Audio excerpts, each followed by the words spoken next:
Hello everyone! So once again, welcome to our vlog here at Chrisley TV. So for today's video, katatapos lang po ng Bagyong Paeng. So pupunta tayo ngayon sa Mona. Ayan. So dito makakabili ng mura at sariwang isda. So parang ito yung wharf nila dito sa barangay. So dito lang to sa Alaminos City. So as you can see guys, umuulan-ulan pa rin. And then malakas po ang hangin, sobra. But then sa mga taga Mona, ito ay isang biyaya kasi marami pong huling isda pagkatapos ng bagyo. Ayan. So ayan po, naghahanda na po yung mga tao dito para kumuha ng isda. Ang maganda dito, yung mga isda na mahuhuli nila ay natatrap and then nagagamitan lang po ng net. Kaya ang fresh po pagdating dito sa wharf ng Mona. So ayan po. And then, isa pa sa maganda, pinipili talaga. Tapos gumagalaw pa. Ayan. So kagaya po niyan. So kailangan nilang piliin. Siyempre, i-classify kung small, medium, or large yung mga nahuli. And then, may mga buyers po dito. Ayan po. Yung ibang mga isda, nakukuha lang po ng 50. Yung iba po, 100 lang. So, depende kung may suki ka. Ayan po. So, as you can see, inaayos nila yung mga isda. Kinikilo. And then, binibigyan ng price. Ayan. So, ang dami pong tao ngayon. Kasi talagang maraming huli ngayong araw. Kasi pag malakas ang hangin, malakas ang ulan, pagkatapos ng bagyo, in short, ay maraming huli. Ayan. So, syempre, hindi kami nagpahuli.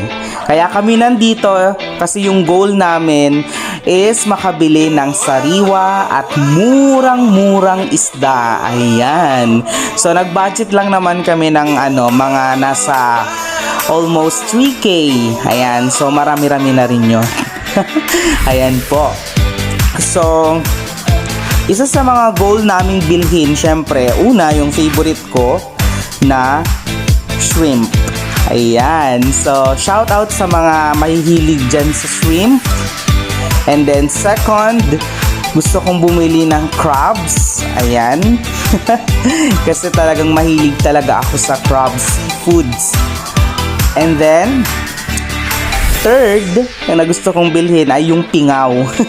Kasi masarap itong isigang. Ayan.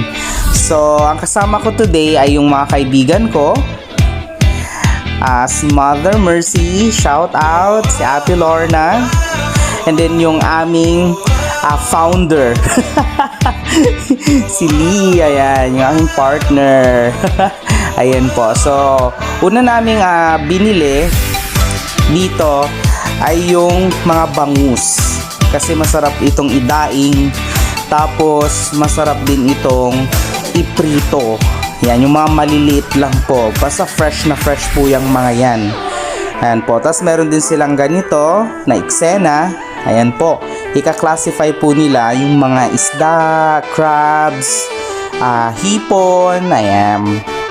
So, ayan po. Ayan, meron din silang eel. So far, masaya naman yung experience dito talaga.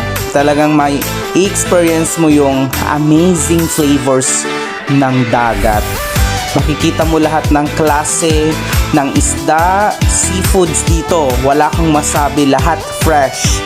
Talagang manggagaling ito talaga sa dagat. At dito mismo yung bagsakan and then dadalhin na siya sa palengke. Ayan.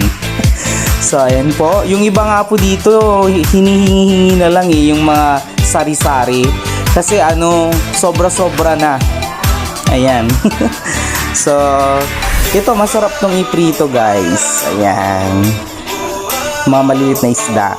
So, yan po yung sa sari-sari. Ayan, libre lang po yan. O, yan. Yung syempre, hindi yan libre yung lapu-lapu. Medyo may kamahalan din yung price dito, pero mas mahal yan doon sa palengke. Ayan, diba? Ang fresh, gumagalaw pa. So, ayan, may hipon din. Diba? May mga sugpo, ganun. Kasi talagang dagat yan, Diba? See that? So, yan. Bumili na po kami ng malaga. Ayan. Pero mas masarap yung pingaw kaysa sa malaga. Ayan po. So, kanya-kanyang diskarte para makapag-pa-discount.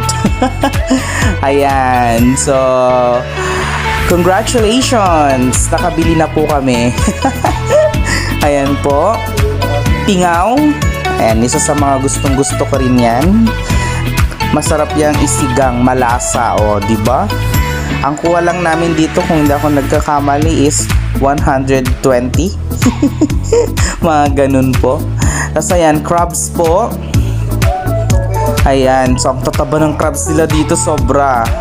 So, yung crabs nila dito ay pwede kang makabili ng 150 isang kilo. Imagine that. Ayan po, ikilo nila yan. Yan yung masarap, iprito, crunchy. Ayan, so bangus, yan, masarap idaing yan. Ibabad sa suka. Diba? Ayan, ang dami pa. So, bali, ang eksena dito, kailangan mong dumiskarte.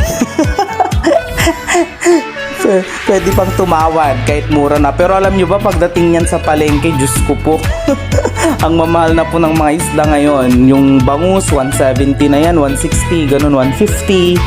Pero dito mabibili mo lang siya ng 100, 120, ganun. Yung crabs, mga nasa 250 to 300 mabibili mo yan sa palengke. Pero dito 150, minsan makukuha mo pa nga ng 120. Ayan. So yan po, yung mad crab, binili po namin yan talaga kasi nagki-crave po kami. Yung isang kilo is, kung hindi ako nagkakamali, ay 600 lang dito. Pero pag sa labas yan, ay talagang mahal po.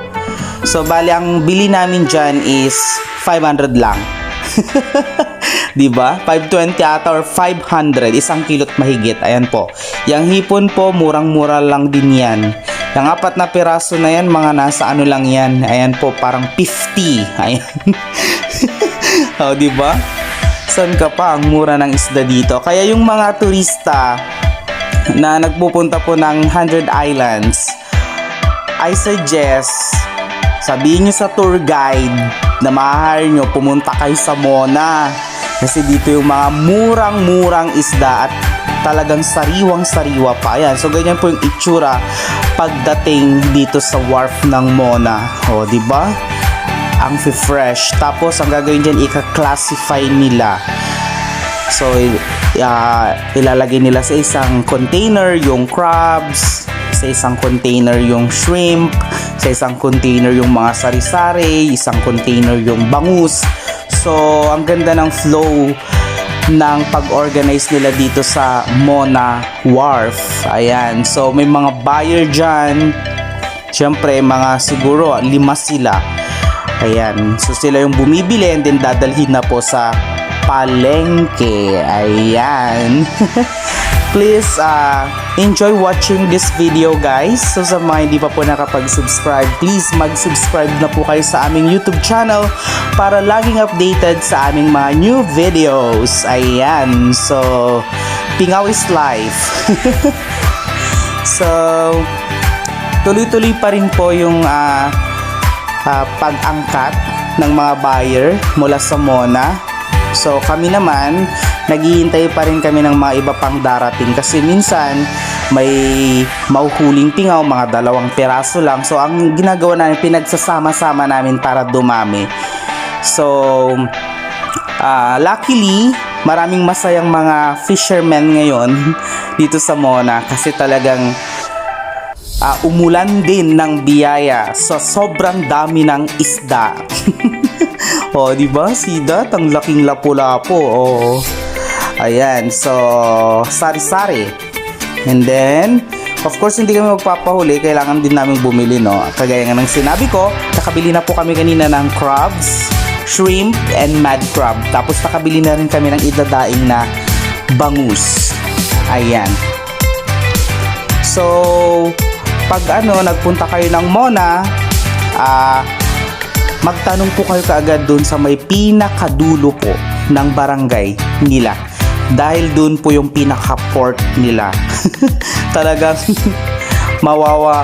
mapapawalang bisa lahat ng pagod mo pag nakabili ka ng murang-murang isda. Di ba? Dito yung bagsakan. Talaga. Tapos yan, dadali na po sa palengke. And then, ready na para ipagbili. Ayan. So, marami pang dumarating guys na talagang ibabagsak nila dito yung huli. And then, dadali na sa palengke. Ayan po. Diba? Ang fresh po ng mga huli nila. So, yung mga taga Mona, once again, maraming salamat po for accommodating Chrisley TV para makapag-vlog. Napakasaya po dito. Masayahin yung mga tao at jolly po nila talaga, as in. Wala akong masabi, mababait pa sila. Tapos may pa-free pa na isda, ganun. Ang mura-mura talaga, as in. Kaya hindi ako magtataka kung soon makikilala ang Mona dito sa Alaminos City na one of the masasabi nating murang-mura yung kanilang mga isda. So once again, thank you so much for watching our video. And then, till next video ulit. Maraming salamat. Ingat po kayo lagi. Bye!